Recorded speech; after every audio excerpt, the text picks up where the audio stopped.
In 2009, the Maine Arts Commission celebrates 30 successful years of administering the Percent for Arts process for the state of Maine.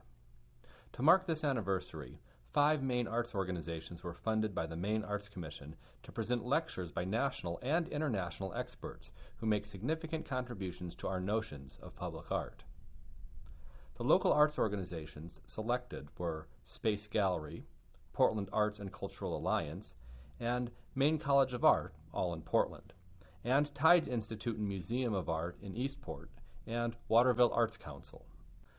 Donna McNeil, the director of the Maine Arts Commission, introduced the first 2 lectures organized by the Portland Arts and Cultural Alliance at the Space Gallery in Portland. The guest lecturers were Amy Hausman from New York City's Art for Transit program and Jean Shin, who was recently commissioned by the Arts and Transit program to install a piece called Celadon Remnants. Before Amy Hausman began, Donna McNeil highlighted some of the public art to be found in Maine's transportation systems.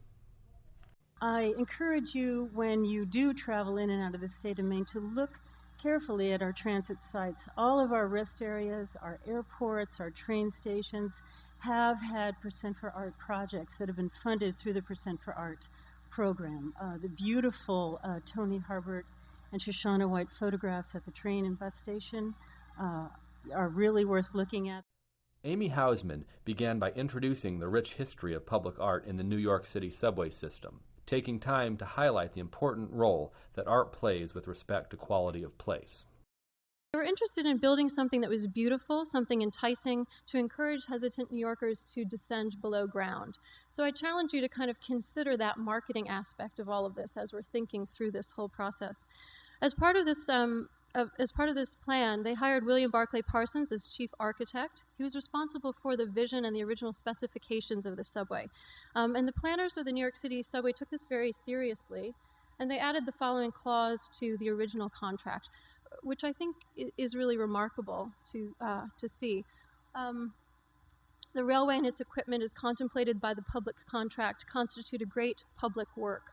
All parts of the structure where exposed to public sight shall therefore be designed, constructed, and maintained with a view to the beauty of their appearance as well as their efficiency. So this idea of really good design, beautiful design, was something important everywhere.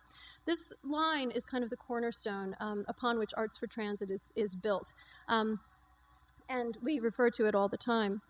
Amy then began to introduce examples of contemporary public art in the New York City subway. This is a piece that has become kind of a signature piece for us. It's the Roy Lichtenstein piece at the very center of the very center of the very center of the world, which is, of course, the Times Square subway station. This piece is called Times Square Mural. It's a 16-panel porcelain enamel on steel. This is a new installation by artist Jane Dixon at Times Square. There are 70 life-size figures. It's called The Revelers. And this has become a really interactive piece where people are going through and taking pictures of themselves in front of the piece and posting them on Flickr. So we love it. The next artist to speak at Space Gallery was Jean Shin, who recently received a commission from the Arts for Transit program for her work entitled Celadon Remnants, which is a ceramic and glass mosaic on the south stair wall and station building at the Broadway station in Flushing, Queens. Before introducing Jean Shin, Donna McNeil reminded attendees of the impact of Maine's Percent for Art program.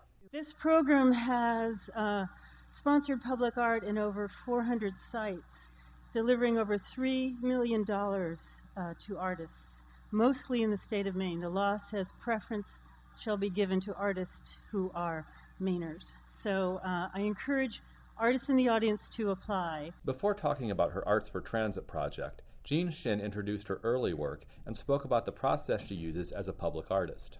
One of the other key offices was U.S. Citizenship and Naturalization, and I'm very close to that department services because my family, of course, immigrated to this country, and actually we went through Baltimore where the site was. So I was thinking in terms about, my personal history becoming American and doing this site-specific work. When I asked if I could gather clothes from the immigrants, the federal government just gave me free access to their ceremonies. So I showed up at the day of their naturalization. All these people had made journeys, some of them without decades of trying to get their papers in line to say their oath of Pledge of Allegiance to this country.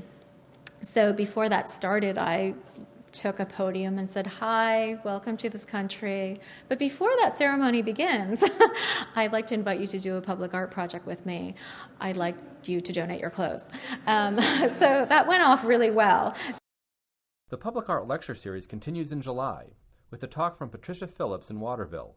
In August, Sue Clifford, who is the co-founder of Common Ground in the United Kingdom, will take part in a panel discussion with Lucy Lepard, Hamish Fulton, and Ron Shorebrook at the Tides Institute and Museum of Art in Eastport.